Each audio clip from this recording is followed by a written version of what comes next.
Hello and welcome to my channel where I talk about my interest in kanji. Today I want to talk about fundamental kanji knowledge. Number 2, a follow-up of a video I made recently. So I'm going to talk about components of kanji, or the radicals as they're also called, stroke order, because I know many people are interested in this, and the role of okurigana in modern Japanese Kanji. So, first, as I like history, I want to talk a little bit about history. The first kanji dictionary. Of course, kanji, the name, comes from the Kan Orcho, the Han Dynasty of China, and that was around the 1st century when the first kanji dictionary was made. So it was made by this man here, Kyoshin, or Shu Shen. I don't know how to say his Chinese name, but Kyoshin in Japanese, the writer of the first kanji dictionary. It was called the Kaisetsu Monji. I did look at the Chinese name, but I can't say it at all, so I'm just going to leave it at that. Kaisetsu Monji. If you type you copy the characters into Google, you can find the Wikipedia page, and how you look up kanji, or how you did so with the Kaisetsu Monji, his dictionary, was through the use of the kanji bushu, the components of the kanji. He had hundreds of them. Many are still used, some not so much, or the components, what is considered the main component, has changed. Of course, these days you also have the option of looking up kanji through usually their onyomi readings, their Chinese readings.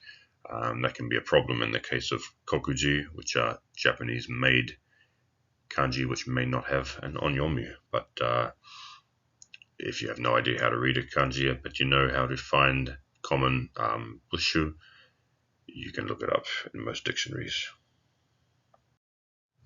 So the kanji components, the bushu. In my last video, I talked about a few of the categories. I think I left a few out, but main ones here, we have the hen, the left-hand side kanji. This is the kanji for hen. Left-hand side, in this case, it's nimben. One, two, nimben, representing a person. So in this case, this kanji means to sort of lean to the side, to be skewed to the side. So it means the side component of a kanji. There's just some examples here. I've had han, which means criminal or criminal activity. Hanzai, common component with this kanji. Everybody knows hanin, criminal. And its hen here is kemono hen. Kemono means beast. So kemono hen, so it's a animal to represent a criminal here. So 1, 2, 3. It's not easy to write using this mouse pad, but it'll do. So you get the idea. We would also write it like this: 1, 2. Okay. Next to that, we have okuru, to send or to give as in a present or a special title. And here we have kai. Kai as in shellfish. Represents anything to do with money, finance, giving, because in early China, the Han Dynasty, the In Orcho, the Shang Dynasty, China, they used shells as money, far away enough from the sea to be able to do that. So we have kai, so 1, 2, 3, 4, 5, 6, 7, 8. Yeah, kai, okuru. And the last one here we have kyoshi, meaning steep. And this is kozato hen. Kozato hen represents a hill or a ladder. Different theories about what it actually represents. But below that, so that's the side part of the kanji, the hen. Underneath that we have the tsukuri. The tsukuri is the right-hand side of the kanji. Usually doesn't make up the bushu that you would look up in a dictionary, but it's called the tsukuri anyway. But in some cases it does. In one case I've shown here is the kanji Miyako, capital, as in Kyoto. And I chose to show this one specifically because this is very similar to Kawashi, Kozato hen. But this one is called Ozato. Kozato hen, the left-hand side, and Ozato. They look the same, so you would think they represent something similar, but the left-hand side one represents a hill, the right-hand side one represents a town. Yeah. So it took me a long time to not mix up where to put this here when writing this kanji, but when I knew that they, in their old forms, they were actually written differently when representing in this case, not so common kanji for a town. This one representing a hill. It became much easier to remember. So that's the tsukuri, the right-hand side part of a kanji. Underneath that, we have the kanmuri, the crown, or the kashira, the head, meaning the top part of a kanji. I talked about some of these in my last video. It was this one, crown, like what a king wears, a kanmuri. So here we have the kanji for grass, kusa, or saw, it's onyomi, but kusa. And on top we have what is called kusa kanmuri. So the kanmuri is the kanji kusa for grass, and this part here is called the kusa kanmuri. So it's named after this kanji, obviously common enough, everybody remembers it. Next to it we have kasa, meaning not umbrella kasa, but kasa, meaning the conical shaped hat that farmers would often wear in the rice fields. And this is an interesting one because this one here is called take kanmuri. Again, kanmuri, the crown. Take means bamboo. So this is representing bamboo. Of course, the kasa helmets are made of bamboo, I believe, so it fits together perfectly. Makes a lot of sense. Underneath that, we have the tare. Tare means to hang or to dangle, and this represents the top and the left-hand sides of a sort of half enclosure.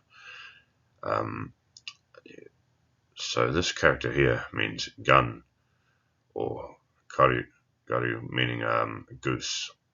And this particular sort of half box with nothing on top is called gandare, named after this gun, meaning goose. Gandare. Here's another one. This is a very rare kanji these days.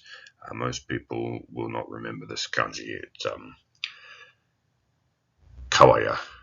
Kawaya is an old word for a toilet. Kawa as in river, and ya as in a little house over the river to relieve oneself.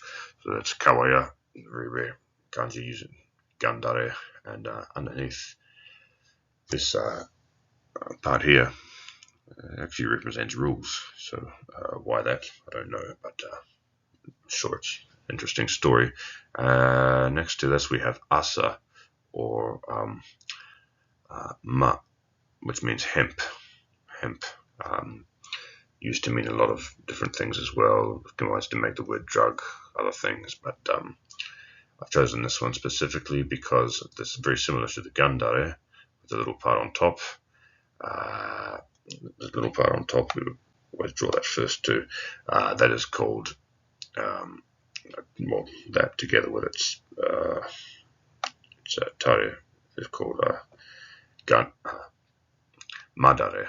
Ma meaning the character for hemp, so another often they're named after common kanji that they form the bushu of. Underneath we have ashi, meaning leg, foot, ashi, and which itself has its own character. For ashi here has its own component, which is a nikutsuki. Looks like moon, but it actually represents anything to do with the body. Niku means meat, so in this case it's a leg, the meaty part of a leg. Of course, ashi also means foot, and you use a different character for that. We have Rekka as a special name for this ashi here, which represents anything to do with fire. This character is Teru, Terasu, Sho, meaning light or illumination, or to illuminate. Quite a common kanji. Also, the Emperor Showa, from 1926 to 1989, the Showa period in Japanese history, all through the First World War up to the bubble economy. And yeah, okay, so it's Sho, it represents fire, meaning light, illumination. Underneath that we have Nyo. Nyo is basically the opposite of the Tare. It's the left hand side and the bottom instead of the left hand side and the top. And here we have En, or Nobasu, Nobiru, to extend. Okay, if you hear the word extension, they'll be using this kanji.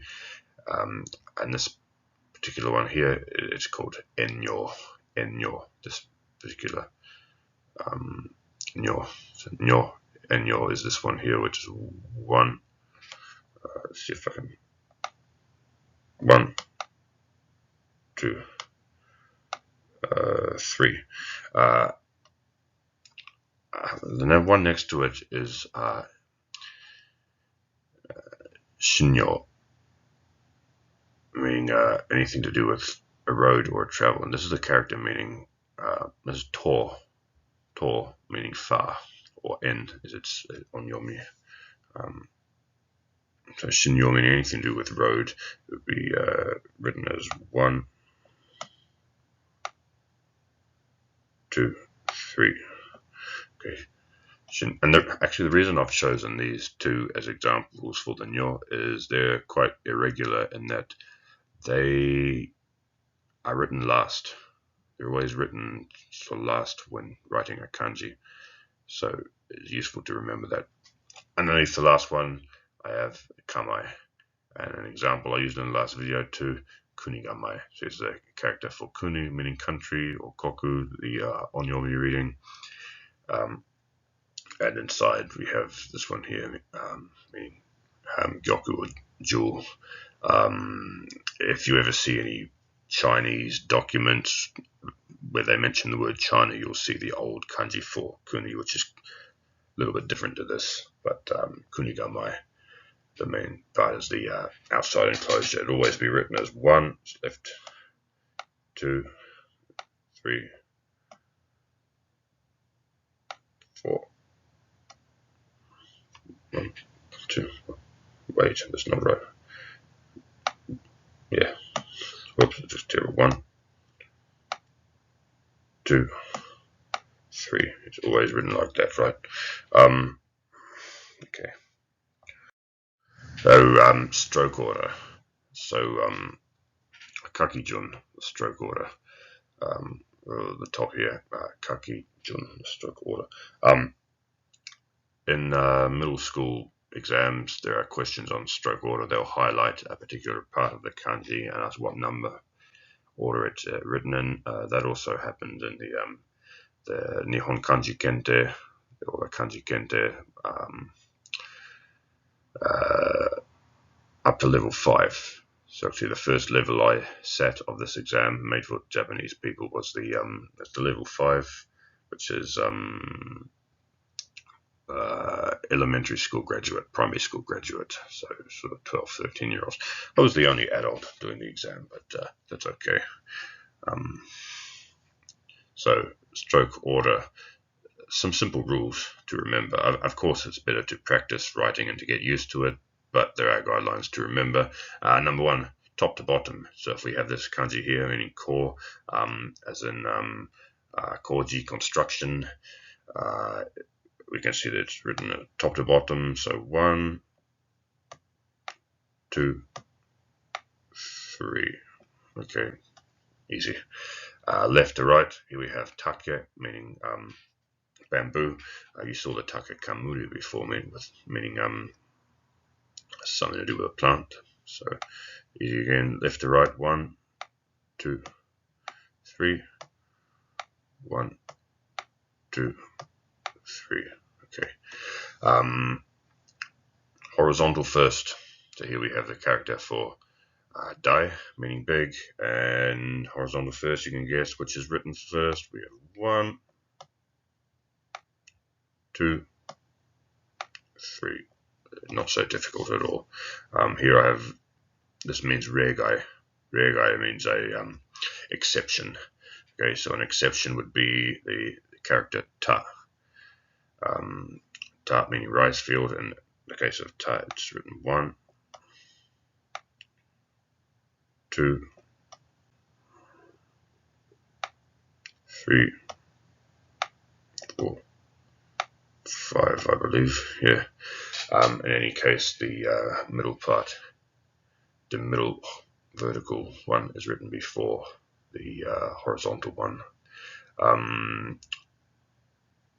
Again, another rule is middle first. So here we have a character for water. We have 1, 2, 3. Okay, like that. But another rare guy, another exception is fire. In this case, it's the middle last. It goes 1, 2, 3, 4. Okay. Please excuse the writing here. I'm not used to doing this on the computer. Left-angled brush first. So in this case, we have bun, meaning literature. So 1,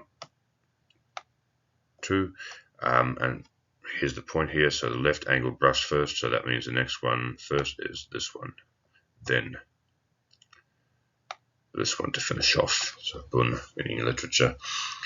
Underneath, intersecting vertical stroke last. So in this case, an example, I have chu or naka, meaning middle.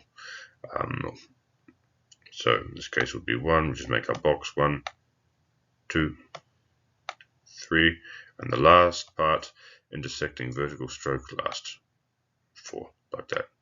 Okay. But we have some rear guy. We have ri. It was an old measurement using kyoru, meaning hometown, many different things. In this case, it'd be 1, 2, 3, 4, 5, 6, and 7. Okay. Similar pattern for this one here. Ju or cho or omoi. There's a number of readings. This character would be 1, 2, 3, 4, 5, 6, 7, 8, 9. Key point here, non-passing vertical kanji. So we can see here that our vertical kanji in chu passes through the box, but in omoi here, it doesn't. Okay, it has to stop at this line. So in this case, this line gets written after the middle horizontal line to make it match. Okay, another one, intersecting horizontal stroke last. So in this case, we have ona, meaning woman. The stroke order would be 1, it looks like hiragana ku, 2, and this is the point here, the intersecting horizontal stroke last, 3, ona. Underneath, intersecting horizontal stroke and left angled brush, left angle first. So here we have migi, meaning right, or is it its main onyomi. So intersecting horizontal stroke and left angled brush last. So we have from the right hand side 1, 2, too long, but never mind, 3, 4, 5. Okay, so starting from the right, horizontal part first. But here we have a rear guy, an exception, and this is an interesting one because this is the character for left, hirari or sa. So migi, right, starts from the right side, angles down to the left in its first stroke, whereas hirari, the left, this part, which looks exactly the same, it should be the same, is actually technically written differently. It starts from the left, and this part first, horizontal first, followed by the vertical down brush, followed by the katakana type thing at the bottom. And last, outside lines first. So here we have the kanji uchi, outside lines first, so that just means 1, 2, the first part, and then this case would be 3, 4. Okay, so it's a basic stroke order. There are exceptions. I can think of a few off my head that I didn't put in this, but yeah, there are some exceptions. But as a general rule, this is how they are written. I think I said before, the Kanji Kente exam, the questions to do with stroke order, they stop at the equivalent of elementary school graduate level. So at some point it's not considered that important, but definitely muscle memory helps you write. So especially the Joyo Kanji, the 2126, I think it is, they're included in the general education here. You should definitely practice writing them, but these are the guidelines. Lastly, just some difficult kanji here. I've always had problems with these, but practicing makes them a lot easier. They kind of don't follow those rules. That's why they're difficult here. First one here, I have tobu, to fly, or here, and hikoki, airplane. So this would be 1, little flick rather, 2, 3,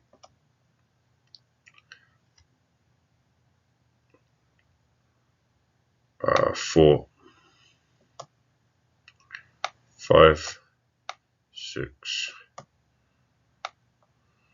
7, 8, 9.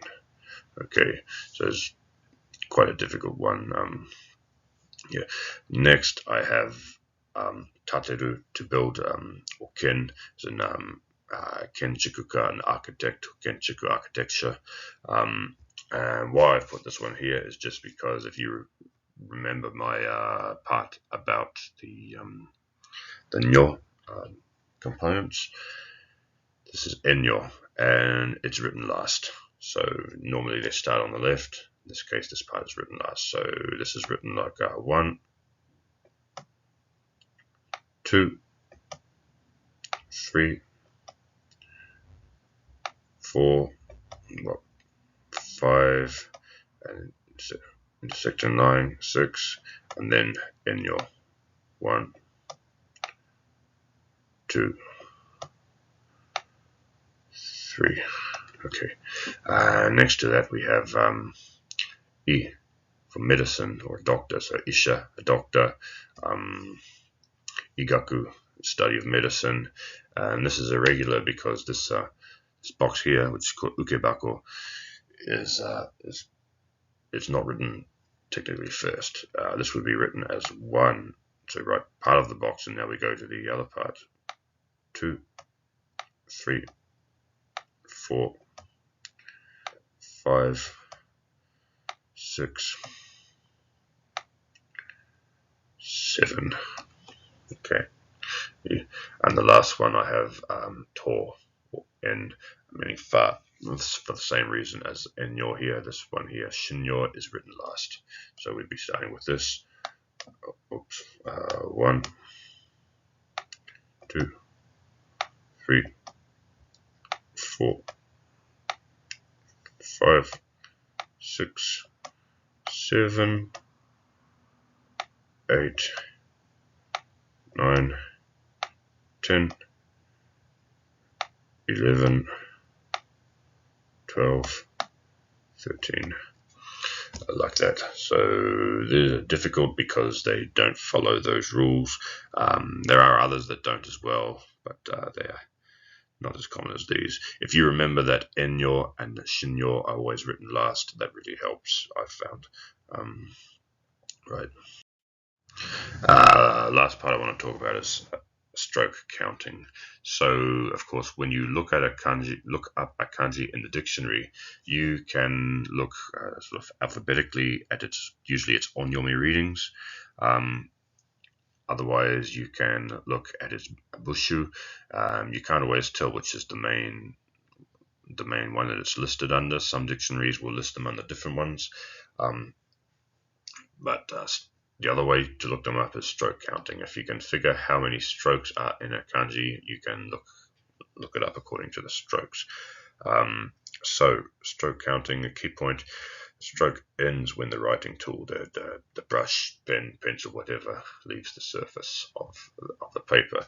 So you'll see the way that I've counted in the previous videos and then the previous sections here. Often you don't stop with just a line, so it's often a curve, so long as it can be done without the brush leaving the paper. So here we have shoku, taburu, to eat. This is an example. This will be written. This is one stroke. Because now we take the pen off, we have to 2, 3,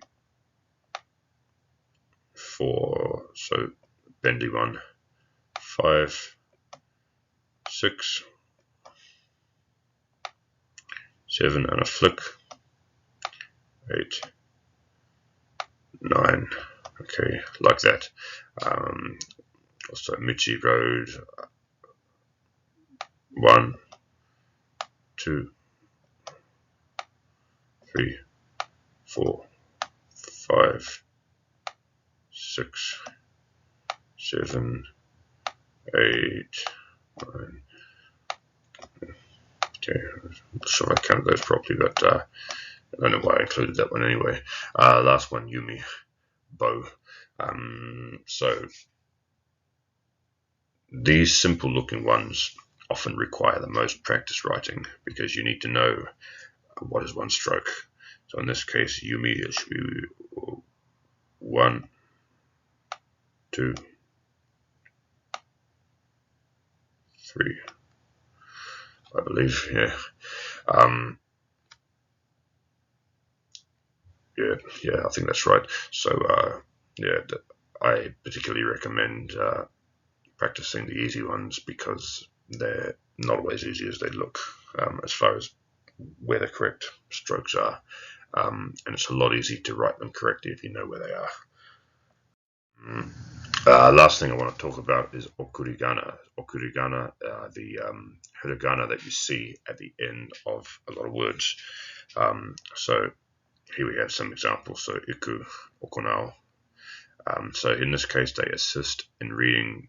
They assist in correctly reading kanji where multiple readings exist. So in this case, ko, gyo, iku, to go, iku, ikimasu, to go, or okonao, okonaimasu, to conduct. Okay, like to conduct an event or whatever. If we see the okurigana story at the end of the verb here, we know that it's okonao. If we see the ku here, we know that it's iku, to go. Okay.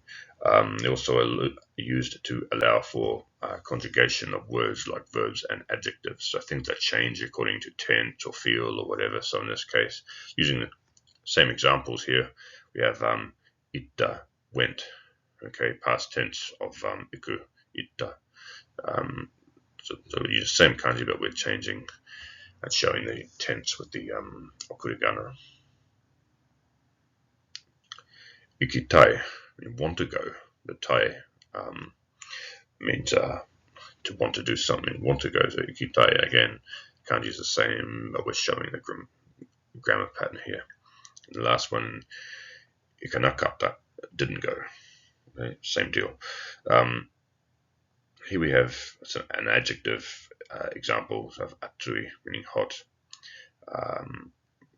Regular form here, present tense or whatever. We just have it at the end. Atsukunai, not hot. Okay, we have a negative form here, so we change the okurigama. One thing to remember, so again, the kanji kente test has okurigana questions up until level 2, I think. Yeah, up until level 2. And so the okurigana sometimes it reflects the old forms of words, particularly e-verbs, which used to be quite different. So kangaeru used to be kangayuru, and it used to change, whereas now it doesn't change. So that it sort of reflects the old grammatical structure. Another one was one-step verbs. Ochiru, to drop. Ochiru, ochite, ochita, ochinai in the modern Japanese. In old Japanese, this chi part conjugated, it changed. So the dictionary form in old Japanese of ochiru was otsu. So the verb has changed, but the okurigana placement has not.